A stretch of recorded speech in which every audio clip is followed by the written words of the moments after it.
హరే కృష్ణ. ఫిబ్రవరి 1, 2026 సంవత్సరం మాఘ పౌర్ణమి. ఈ మాఘ పౌర్ణమిని మహామాఘి అని కూడా పిలుస్తారు. మాఘ పౌర్ణమి రోజు చేసే స్నానానికి విశేషమైన ఫలితం కలుగుతుంది. ఈ మాఘ పౌర్ణమి రోజు దేవతలంతా కూడా అదృశ్య రూపం ధరించి భూమిపైకి వచ్చి ఇక్కడున్న నదులలో స్నానం ఆచరిస్తారు. అంతటి గొప్పది ఈ మాఘ పౌర్ణమి. మనం ఈ మాఘ పౌర్ణమి రోజు వేడి నీటితో స్నానం చేస్తే 6 సంవత్సరాల పాటు మనం ప్రతిరోజు వేడి నీటితో స్నానం చేసిన ఫలితం మనకు దక్కుతుంది. అలాగే బావి నీటితో స్నానం చేస్తే 12 సంవత్సరాల పాటు బావి నీటితో స్నానం చేసిన ఫలితం మనకు లభిస్తుంది.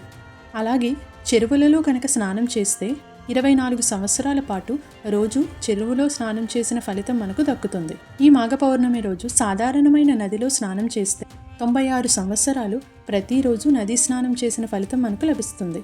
గంగా, యమున, కృష్ణ, గోదావరి వంటి పుణ్య నదులలో కనుక స్నానం చేస్తే 9600 సంవత్సరాల పాటు రోజు ఆయా నదులలో స్నానం చేసిన ఫలితం మనకు లభిస్తుంది. అదేవిధంగా నదీ సంగమ ప్రదేశాలు అంటే 2 నదులు లేదా 3 నదులు కలిసే ప్రదేశంలో ఈ రోజు స్నానం చేస్తే 13600 సంవత్సరాల పాటు రోజు నదీ సంగమ ప్రదేశంలో స్నానం చేసిన ఫలితం మనకు లభిస్తుంది. ఈ మాఘ పౌర్ణమి రోజు గంగా నదిలో స్నానం చేస్తే 1,36,00,000 సంవత్సరాల పాటు ప్రతిరోజు గంగా స్నానం చేసిన ఫలితం మనకు లభిస్తుంది. ఈ మాఘ పౌర్ణమి రోజు సముద్ర స్నానానికి కూడా ఎంతో ప్రాముఖ్యత ఉంది. ఈ రోజు సముద్ర స్నానం చేస్తే దృష్టి దోషాలన్నీ తొలగిపోతాయి. కానీ సముద్ర స్నానం కంటే కూడా నదీ స్నానానికి ఎక్కువ ప్రాముఖ్యత కలిగి ఉంది. ఈ విషయాలన్నీ మనకు స్కాంద పురాణంలో తెలియజేశారు. ఈ మాఘ పౌర్ణమికి చేసే స్నానం అంతటి విశేషమైనది.